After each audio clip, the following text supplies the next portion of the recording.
This week, I want to chat about where most tactical brands either get clarity or they keep bleeding time, money, and momentum. Today, we are tackling meta compliance, everyone's favorite. Not the watered down version, the real shit that determines where your ads scale or quietly get shut down while no one explains why. First off, let's get one thing straight. Meta is not out to censor you personally. They're out to control their risk. When an ad or landing page looks like it's pushing the use of weapons, ammunition, explosives, etc., their system shut it down. Boom, done, no debate, no warning, no context. Our job is not to outsmart Meta.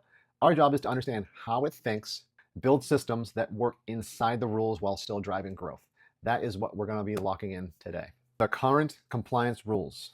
Here's the reality in plain language. Meta doesn't allow ads that promote the sale or use of weapons, ammunition, weapon modification, accessories, explosives. I read these a lot. I understand the policies like the back of my hand here.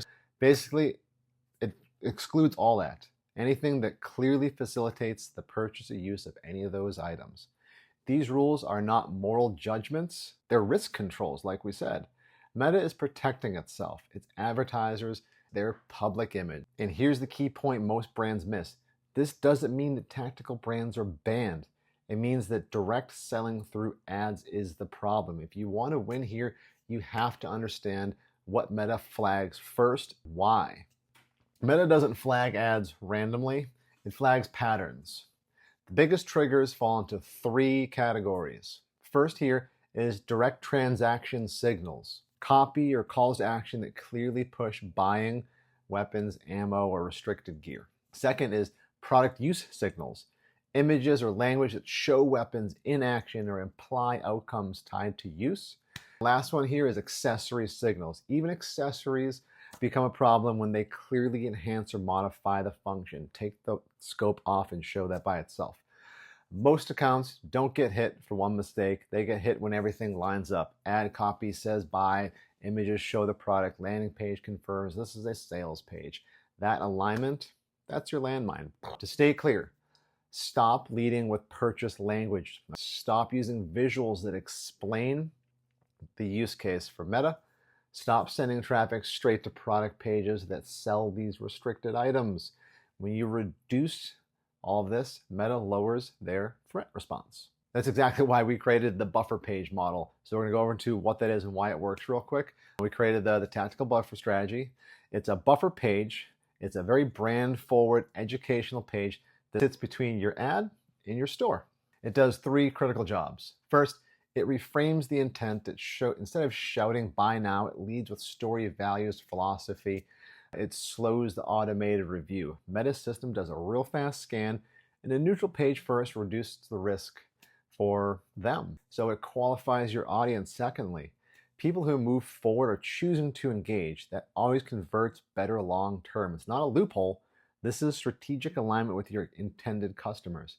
We're not hiding what we sell. We're controlling how and when that intent is revealed. That is how you build stability and scale. We're going to go through a little bit of what to do and what not to do. So, a couple things. What to do. Lead with values, craftsmanship, education. That's the key right there. Use imagery that reflects lifestyle, community, and the process. Send traffic to these buffer pages first. Speak to the identity and the belief systems that you have, your audience have. Let your audience choose to explore deeper. This keeps Meta comfortable and pulls the right people closer to you. What not to do? Don't run ads that just push the sale of weapons, ammo, and other restricted items. Don't pair product close-ups with sales language. Don't mix aggressive copy with direct product links. Don't assume legal products equal ad approval. Just because you can sell it doesn't mean you should or you'll be allowed to. You're not trying to convince Meta. You're building trust with your people. When this is done right, this creates stronger brands, higher quality buyers. We like that.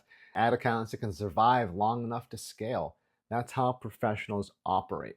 Next, we're going to build on this foundation a little bit. We'll break down how compliant funnels actually convert, how to turn sales traffic into real revenue without triggering these platform issues. Once you understand Meta's risk model, the rules stop feeling restrictive. You stop reacting. You start commanding the system. That, my friend, is how you win. Yes.